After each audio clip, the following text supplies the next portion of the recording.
Desde la Bolsa de Madrid, un saludo cordial y la bienvenida a nuestros contertulios. Casi a la carrera llegaba Guillermo de Haro, vicedecano de Yale University. Estás en forma, te he visto entrar en el Palacio de la Bolsa.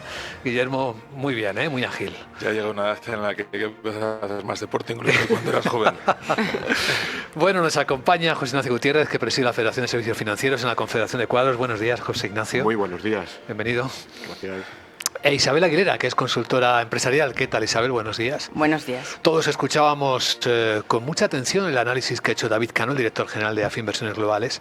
Isabel decía que estaba casi de acuerdo en todo, pero en algo la visión era diferente. En un par de cositas, en un matiz diferente. A ver. Él ha comparado el mundo actual, la incertidumbre del mundo actual y las posibilidades con el nacimiento del ferrocarril, que es una imagen que ya hemos oído otras veces. Sin embargo, yo pienso que en la época del ferrocarril lo que se apostaba era por un mundo más grande, pero con las mismas bases, basado en los mismos fundamentos, en los mismos pilares, mientras que lo que vivimos actualmente es un nuevo orden de cosas. Es decir, no es un mundo más grande, es un mundo diferente. Y eso cambia todo. También decía que dentro de 3 o 5 años veremos las consecuencias, que dentro de 3 o 5 años ya lo veremos todos. Yo creo que la gente o los asesores financieros lo que tienen es que ver los signos y hacer sus apuestas antes de que las vea todo el mundo. Uy, madre, tienen que ser visionarios, ¿no? Ahora más que nunca. Bueno, lo que tienen que tener son, la ayuda de la inteligencia artificial, tal vez, pero que también va a ayudarles. A ver, quizá no podamos pedirle a la inteligencia artificial que sea visionaria. Bueno, yo creo, pero sí que haga predicciones que no estén sesgadas por criterios políticos, por ejemplo. Ese es un deseo grande, ¿eh? Difícil que la política interceda en todo. Pero fíjate, yo creo que comparto algo de ese planteamiento que hace del ferrocarril, y es que habla de algo muy importante, que es la apertura también del espacio. El espacio es la nueva frontera en donde nos vamos a mover también en un desarrollo tecnológico que necesitamos para llegar a él.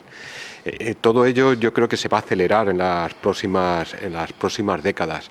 Y yo no sé cuántos se van a poder posicionar ahí. Yo creo que volvemos a estar en un problema donde muy pocos van a tener capacidad de llegar a ese nuevo desarrollo y a ese factor nuevo económico. En realidad, no solamente, yo creo que las bases seguimos teniendo la misma. Al final, nuestra base económica es un capitalismo que puede estar más o menos controlado por el papel del Estado en ese capitalismo, que en otras épocas no fue tanto. Esa es la base principal. ¿Por qué? Porque uno de los grandes actores, como es China, es el Estado quien participa, es el Estado quien actúa y es el Estado quien dirige, ¿no? Entonces ahí tenemos un factor que posiblemente... Y en Estados Unidos cada vez más, ¿eh? En Estados Unidos cada vez más también. Sí, pero el peso de la economía privada es descomunal en Estados Unidos. Y en Europa también el peso de los estados es muchísimo, entre otras cosas porque hemos perdido muchísima economía privada y no somos capaces de recuperarla en Europa, no sabemos cómo hacerlo. Él decía, somos ahorro. Sí, la pena que no es ahorro, lo que nosotros necesitamos es iniciativa privada en Europa para sacar esto adelante. Y siempre lo estamos dejando al albur de los criterios políticos en Europa. Regularización, normalización, leyes, regular todo. Europa está perdiendo un poco la visión, es decir, regula lo que otros crean. Ese es nuestro marco. De todas las maneras, somos una zona económica con un peso, la tercera zona económica más importante del planeta. Tampoco, o sea, nos echamos mucho encima, pero tampoco estamos mal situados. Guillermo. Pues yo no venía preparado para hablar del ferrocarril, pero bueno, sí hay que ponerse con ello. ¿Para qué venías preparado? Para hablar de Renfe.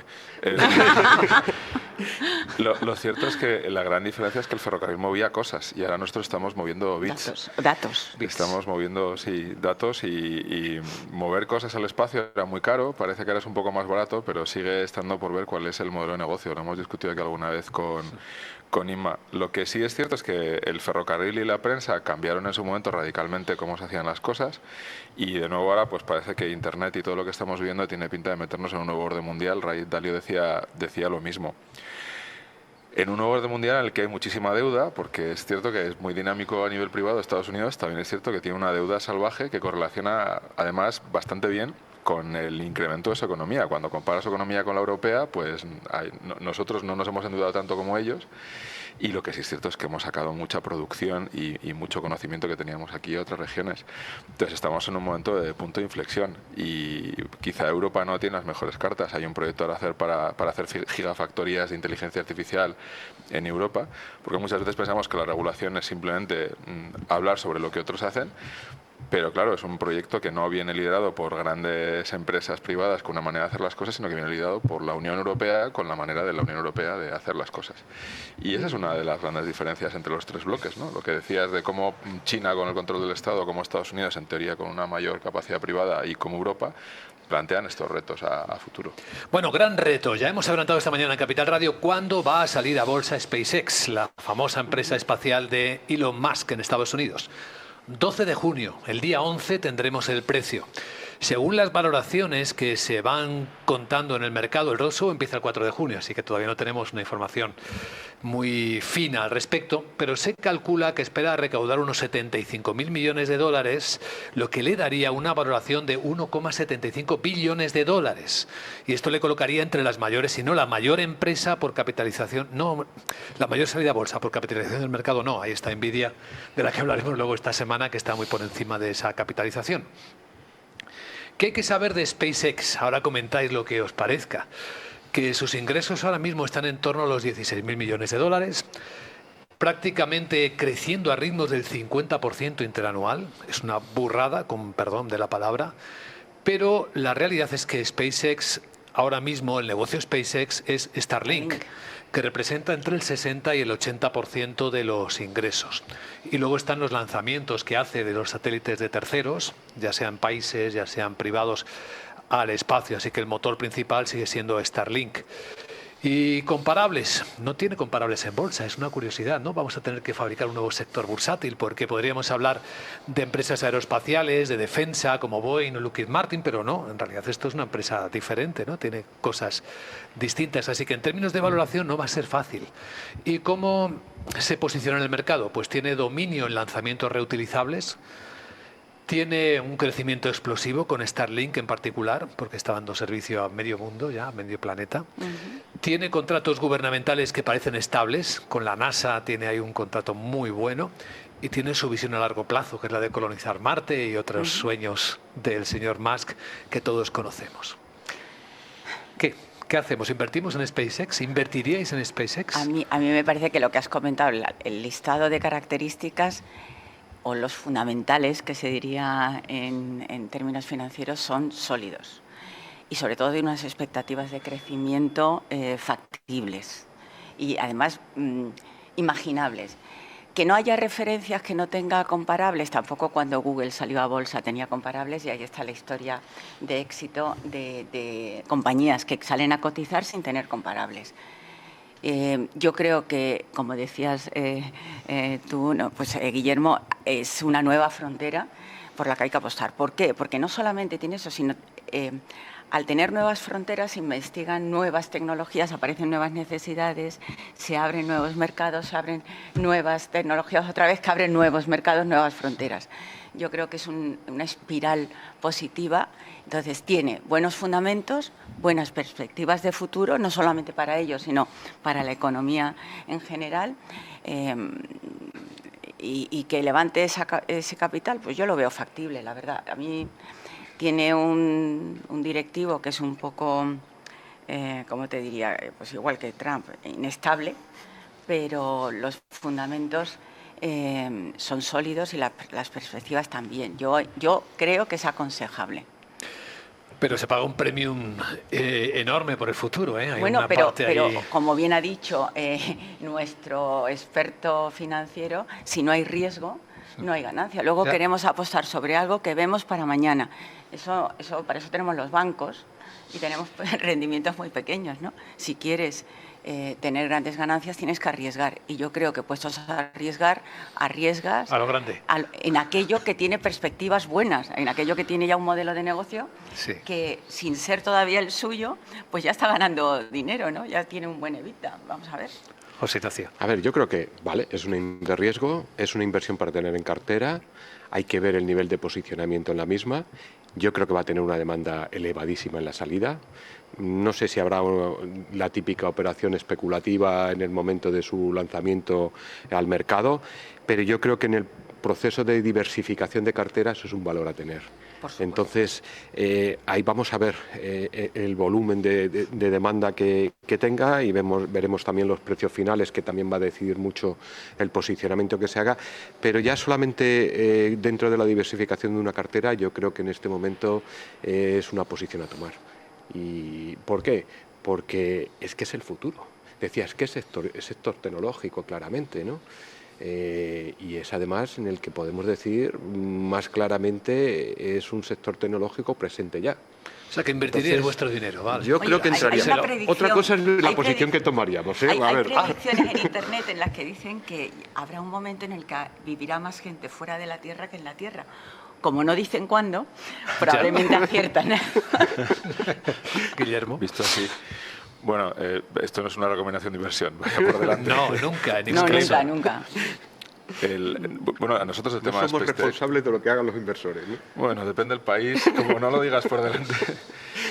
Nosotros tenemos el Tech Summit este año con una parte importante de Space Tech, de tecnologías del espacio, con gente de Airbus, con gente de otros países, de oficinas del espacio, de agencias del espacio de otros países. Sí. O sea que es un tema que nos interesa mucho y que estamos mirando como efectivamente siguiente frontera y un área en la que se está invirtiendo un montón. Dicho esto, a mí hay unas cuantas cosas que me llaman la atención de SpaceX. La primera, la decías tú, y sus cuentas no son complicadas de acceder, dependen muchísimo de Starlink.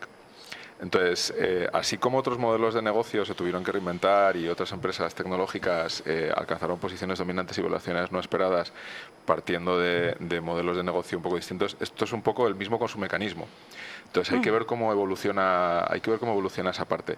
Segundo, yo igual estoy muy influenciado porque leí el libro este de La tienda de todas las cosas sobre Amazon, sobre Jeff Bezos, y siempre recuerdo cuando veo alguna cosa así, aquel momento de levantar 2.000 millones justo antes de la crisis de las .com. Entonces, todo aquel que esté descontando una recesión está viendo una serie de empresas tecnológicas intentando levantar capital y salir a bolsa como locos. Entonces, igual puede venir por ahí. La supervivencia de una empresa de este estilo a 3, 4, 5 años vista viene por aprovechar antes de que llegue una recesión, captar gran parte de ese capital que hay en el mercado para poder navegar esas aguas complicadas y a partir de ahí ya veremos hacia qué modelo de negocio me enfoco o cómo queda. ¿Que pueda alcanzar esa valoración? Pues bueno, es agresiva, pero como decíamos aquí, el riesgo es lo que tiene. Aquí en España, mañana en Madrid, precisamente se celebra el Congreso del Espacio 2026, en el que se va a abordar, se va a reflexionar sobre qué papel puede jugar España, la industria española, en el espacio, qué huequecillo le queda, ¿no?, en medio de estos gigantes en los que la diferencia de dimensión es tan abrumadora que cuesta ver el papel que le resta a España, ¿no? Yo ahí no soy tan optimista como en invertir en SpaceX. Lo siento, yo creo que si Europa tiene un papel difícil en el mundo de competencia global, España lo tiene todavía peor, porque las tendencias nuestras son a invertir en lo de pasado mañana, en el inmobiliario, turismo y poco más. Y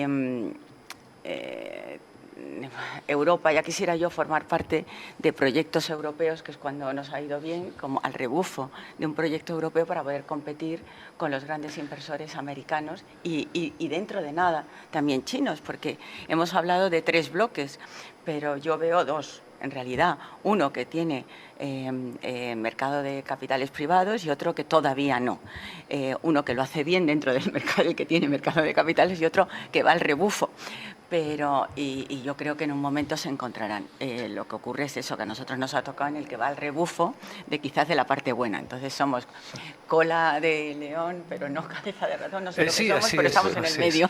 Bueno, Laura Blanco va a moderar precisamente la mesa de bienvenida de ese Congreso del Espacio mañana, así que podremos contarlo a los oyentes y espectadores de Capital Radio en primera persona, el alcance de este encuentro. Y ya que Isabel Aguilera ha bajado a tierra y a lo cercano, la realidad... ¿Qué os ha parecido el resultado de las elecciones en Andalucía? ¿Qué país, políticamente hablando, describe lo que los andaluces han votado este domingo? ¿Cuál es nuestra mirada diferente de la política? Isabel, la última, que es andaluza y por lo tanto puede tener una visión vamos allá. más cercana y más comprometida. Guillermo. Bueno, pues las encuestas yo creo que estaban bastante en la línea. Había posibilidades de mayoría absoluta del Partido Popular, pero estaba complicado. Y además con la ley de Ont y con estos bailes de los últimos votos por un lado y por otro, y con estos partidos minoritarios por aquí y por allá, parece que adelante Andalucía con los votos en algún lado o el otro ha ido limando. Lo que está claro es que estamos en un país ahora mismo que es complicado hacer mayorías absolutas y que lo que tienes que hacer es aprender a pactar y negociar, pero con la polarización que hay, pues es muy complicado hacer pactos como los que se hacen en otros países, donde no hay pegas en buscar, bueno, pues mira, en esto estamos todos de acuerdo y en lo demás ya discutiremos durante la temporada deportiva. Entonces, sería más eficaz cargarnos la ley de Ohm y hacer la ley de Ohm. Sería más democrático. La ley de Ohm tiene que un elemento... valieran igual todos los votos, vamos, en definitiva. Sí, todas las personas. Tiene un elemento que conceptualmente la idea era ecualizar, pero es cierto que distorsiona y que muchas veces no resulta entendible. Bueno, la ley de Ohm lo que hace es factible la posibilidad de gobernar. Si fuera totalmente proporcional o mayoritario, yo creo que serían unos resultados muy distorsionados. Totalmente proporcional sería impensable tener un parlamento, más en una España como la que tenemos actualmente, con 20, 25 partidos, muchísimos de ellos regionalistas, sería muy complejo. Yo creo que ayer lo que se ha manifestado es que hay un factor muy importante, que es la participación. La subida de 8 puntos es un 15% más de población votando, y que sociológicamente es un país que tiende hacia la izquierda, y que la izquierda en las últimas elecciones andaluzas había tenido una parte muy importante. Y ayer se recuperó una parte porque, bueno, pues Adelante Andalucía cambió de candidato, un candidato nuevo, un candidato diferente, y atrajo a un voto que se había quedado en los últimos 8 años en su casa. Por otra parte, y hay una tendencia, hay una posibilidad de gobierno entre el centro y la derecha. El centro, que parece que lo representa hoy el Partido Popular, la derecha sería una derecha más radical, como sería la de Vox. Este mapa, a lo largo de toda la vida democrática española, con diferentes sesgos, se ha ido manifestando. Y yo creo que el resultado es que hay una posibilidad de gobierno, pero tenemos que recuperar algo muy importante, que es el consenso y la negociación entre los que pueden gobernar. Y ese es el matiz. Ahí yo creo que está todo el mundo de acuerdo, ¿no? Sería el deseo más compartido seguramente por la sociedad. En términos reales, quizás Isabel, que tiene su corazón y su gen andaluz, pueda explicarnos con qué han votado los andaluces, es decir, con el bolsillo, con el corazón, con el hígado, con... Pues yo creo que en unas elecciones autonómicas han votado contra la política autonómica de Pedro Sánchez. Sí. Sí, no han votado contra el PSOE, sino contra Pedro Sánchez y su política. Es decir, si no hubiese estos gobernantes y el PSOE presentara otros alternativos, Andalucía volvería a ser socialista. Es que aquí todo el mundo dice que ha ganado, ¿no? O sea, todos contentos a la izquierda porque no hemos perdido tanto, y todos contentos a la derecha. Pero si analizas un poco, el PP ha decrecido y va decreciendo. Vox se mantiene, lo cual quiere decir que, por un lado, el centrismo al final acaba desapareciendo, y tenemos ya datos históricos en los que nos podemos mirar. El PP debería hacer una política de derechas, y entonces le robaría votos a Vox. Entonces sería a lo mejor una política entre derechas y las izquierdas, que luego, si miras, tampoco sumas todo y tampoco han perdido tanto, ¿no? Y el PSOE con otros candidatos o con otra política nacional, y sobre todo autonómica, porque en la clave autonómica dice Andalucía, yo quiero lo mismo que los catalanes, a mí no me hagas esto. Entonces, creo que ahí nadie está mirando que la derecha tiene que ser derecha, sin tapujos, quizás no tan extrema, pero buscar un ideario de derechas. Y la izquierda, España sociológicamente es un país de izquierda, lo queramos o no, pero yo querría pensar también en la alternancia. También leo otras dos cosas. Una, ¿cómo es esto de que solamente tenemos que gobernar con mayoría absoluta? O sea, normalmente cuando tú votas y hay un claro ganador. Y en este caso es indiscutible, hay un claro ganador. El más votado, ¿no? Exactamente. Y ya discutiremos, porque yo tampoco soy partidaria de la ley D'Hondt, ¿no? Pero yo pienso en la antigua democracia. Un hombre, un voto. Y esto no es así. Que mi voto valga menos que el de otro señor porque vive en otra parte, no me parece lo más aconsejable desde mi modesta opinión. Pero en cualquier caso, yo creo eso, que que los resultados son los que son y que tenemos que mirar con la mirada puesta en las nacionales, que no soy tan optimista, y en dejar de hacer las cosas a medias. Es decir, los candidatos también se tendrían que renovar. Estamos mirando que aquí nadie cambia nada. O sea, lo de un candidato 8 años ha pasado a la historia. Yo no sé si tienen que ser 8 o 12, como los consejeros independientes los consejos, ¿no? O 26 como Florentino, ¿no? No lo sé, o sea, yo no lo sé, pero el caso es que también tiene que haber una cierta renovación, una cierta frescura, ¿no?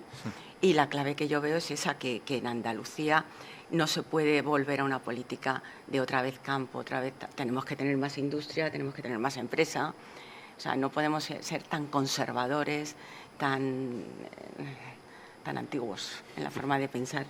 Creo, de verdad, que los resultados en Andalucía son para analizar más allá de quién gana y quién pierde. Y esto de tener que gobernar con mayorías absolutas, hacérnoslo mirar. Esto no es la democracia.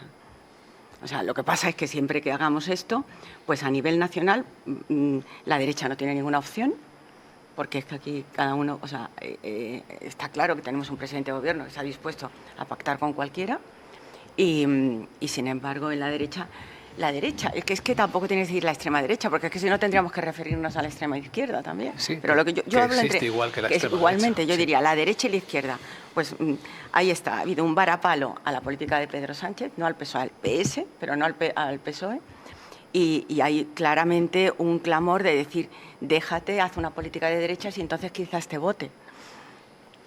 O sea, Pues tal y como está la composición y el reparto de los votos de los ciudadanos, da la impresión de que un cambio en la ley electoral no se va a producir.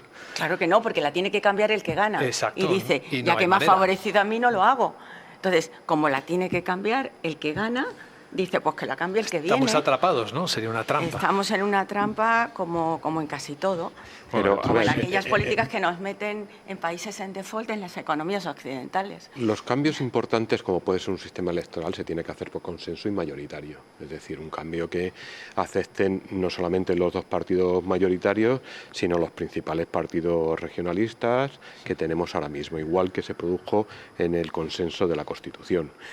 Eso ahora mismo es muy difícil. Porque es perder Pero eso privilegios sería, de algunos, ¿no? bueno, vamos a ver, o cambiar el marco electoral que estamos teniendo. Eso es factible. Ahora hay que ver qué modelo queremos y qué consecuencias tiene ese modelo. Se ha estudiado muchas veces. Posiblemente la ley DON sea la menos mala de todo, por mucho que nos critiquemos. Se hizo con un concepto básico de hacer posible, después de unas elecciones en un país como España, de poder gobernar a través del consenso. Ese era el objetivo básico. Y lo que se pretendía es que no hubiera una atomización total y absoluta del marco político. Mira, yo recuerdo el año 76, más o menos, 77, Cambio 16 emitió una revista en donde sacaban todos los partidos políticos. Fue la revista con mayor hojas que tuvo nunca Cambio 16. Había casi 300 partidos en España en aquel momento. Ahora lo podríamos sacar una revista de cantidad de cargos públicos. Bueno, esa sería también una enciclopedia. Una enciclopedia. Habría otro libro que batiría el récord Guinness que se podría publicar en España, y es el Boletín Oficial del Estado en edición integrada. Récord mundial. Que en teoría debemos leerlo todos, el boletín, no lo olvidemos. La gran tertulia de la economía en Capital Radio. Vamos ya con Laura Blanco y Sandra Torrecillas a ver cómo vienen los mercados empezando la semana. Hoy Isabel Aguilera, Guillermo de Haro y José Ignacio Gutiérrez nos han acompañado en la gran tertulia de la economía aquí desde la Bolsa. Gracias y buen día. Un placer. Buen día. Buen día, Luis.